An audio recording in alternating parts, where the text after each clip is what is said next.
Hey K-popers, and welcome back to Hallyu. Today's deep dive is going to be a lot different than normal, and I'm really excited to talk about it. We're going to imagine a world where K-pop is a professional sport and what that might look like. Would it be better for the idols? How would labels look in that world, and would they act differently? What about us as fans? This is really kind of just a fun thought experiment, and I'm sure I'll be just scratching the surface here, so I'd love to hear your thoughts in the comments afterwards about what you would like or not like about a world where K-pop is a sport. Before we get started, I want to quickly thank Hallyu's honorary producers. If you want to show off your bias group here, share your pics in weekly videos, and join a vibrant Discord community with watch parties, custom emoji, and more, all you need to do is support Hallyu on Patreon. So let's get started by looking at things from the perspective of idols themselves. Because in this world where K-pop is a professional sport, there's going to be a lot of differences. Groups themselves would be more or less permanent, while the rosters and the individual members would change over time. And like in sports, you can have trades, which means in some ways it actually could be a lot tougher for an idol because they might find out they've been moved to a different label and have to leave their friends they made in their current group and make new ones at their new group. On the flip side though, in some situations that actually might be a good thing, because if there are disagreements among the members, you can make some moves and hopefully give everyone a fresh start in doing so. But there are a couple of big reasons I think idols would really benefit from K-pop being a sport, and they're both related. First off is idols would no longer be controlled by their label completely, they'd have individual agents looking out for them. This would give idols a lot more power in the dynamic between them and their label because they'd have professionals on their side making sure they got a fair deal with the label that's best for them. And of course the whole point of an agent is to make sure the idol can focus purely on being their best self, not worrying about money management or living situations or other concerns. They'd have someone making sure that they can completely focus on their dancing or singing or general idol skills. And on a similar note, in a world where K-pop is a sport, you might even have an idol union, where all the idols join together to collectively make sure their needs and demands from the labels are being met and that they're getting fair conditions. I think this would be so helpful for them because there's so many trainees who are very young and just don't have that life experience. They need some more mature idols who've been in the industry for a while looking out for all of them together, which would bring a lot of peace of mind to those trainees who really just want to perform and be an idol. In terms of the fanfare and the love from fans in general, I think we can all agree there's already a ton of that in K-pop. But if K-pop was a sport, I think idols would have a lot more power and say in their own careers. So now we'll switch to talking about labels and groups overall, because this is where things start to get really interesting.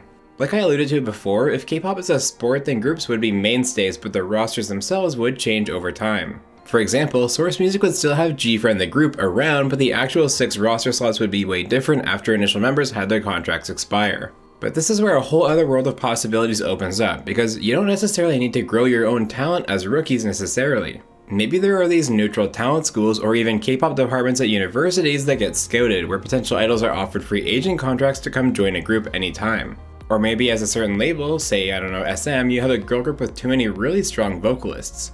Instead of having to change the whole theme of your group to be more vocal driven or ballad focused for a few years because of all that surplus of vocal talent, maybe you call up JYP and say, hey, can I trade one of our vocalists for Itzy's Yeji so we can balance out the group?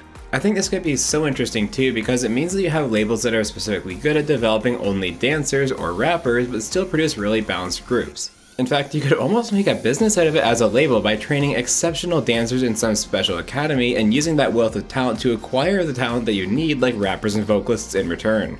And since groups would be permanent and most likely all have the same number of members across the entire industry, you could also have more options if an idol gets injured.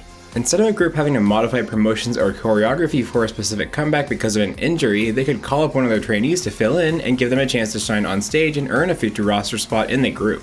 And one final big point with labels that would change in my mind is their accountability. Currently in K-pop, labels do put out the odd statement, but it very much feels like there's just some mysterious team behind the scenes running the show and putting out statements when necessary. But if you have permanent groups with fans attached to that group for many years, you need public figures who manage that group.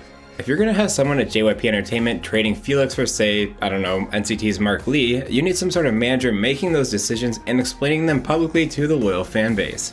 And with that comes a lot more accountability. Imagine if label managers could actually get fired for doing a bad job with a group or making some horrendous trades, instead of the label just constantly making poor decisions over and over and over again. I know, what a novel concept, right? But the best part in all this to me is how a world with K-pop as a sport would change for fans. The way I'm envisioning it, every label that wants to compete would have a group of the same size, maybe 7 members, and on top of music shows there would be next level competitions.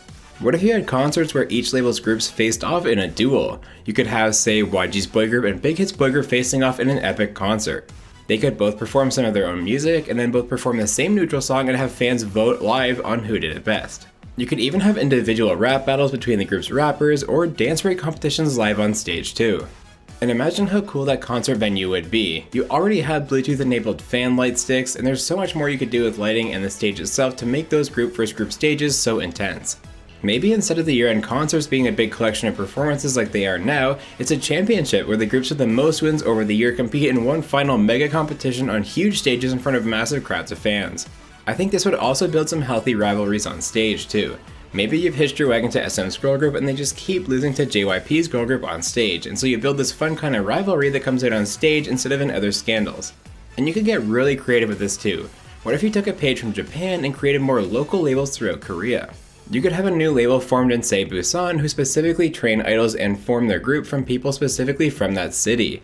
That would give a whole other level to cheering for your group's success because they're your hometown heroes battling it out on stage. Of course, this means you could really expand fan merch too. Not just light sticks, but hats, shirts, phone cases, backpacks. I mean, the list really is endless of how you could proudly adorn your group's logo. And you could do that safely because even if certain members are replaced, the group itself isn't disbanding or going anywhere. It is permanent. Groups have become so much more talent driven too, and I think that's a huge win for fans. Because while it's great to see idols landing big sponsorship deals with, say, a cosmetics brand, we really just want as much amazing music from our favorite groups. And if K-pop was a sport, the focus would by default be on having the most talented vocalists, rappers, and dancers in your group. Because how else are you going to win those competitions and please your fans?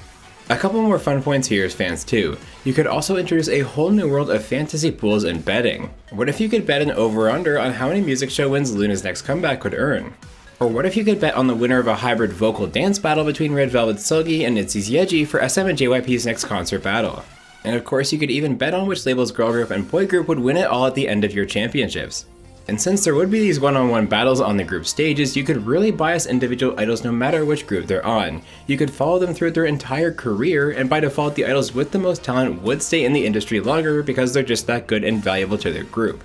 And my last point here is just the novelty and crazy scenarios that you could have in this hypothetical K-pop world. Imagine the amazing headlines and combinations you could see. Like what if Starship traded someone to HYBE in exchange for Sakura to reunite her with Wonyoung and join IVE? Or JYP signing Lee Chaeyeon onto ITZY to join her sister Chaeryeong and adding some sibling magic to their performances. The possibilities really are endless, and while a lot would change about K-pop as we know it if it was a sport, I think a lot of it would be for the better. So those are my thoughts on this hypothetical world, but like I said at the start, I want to hear yours. Are there some big pieces that I didn't think about? Would you want to attend all those group duels live? Do you think K-pop would be better or worse if it was like that? I can't wait to check out the comments on this one, and as always, thanks so much for watching this deep dive. If you enjoyed the video, be sure to like and subscribe so you don't miss all the great K-pop content coming your way right here at Hallyu. This has been Deep Dive number 83, K-pop as a sport.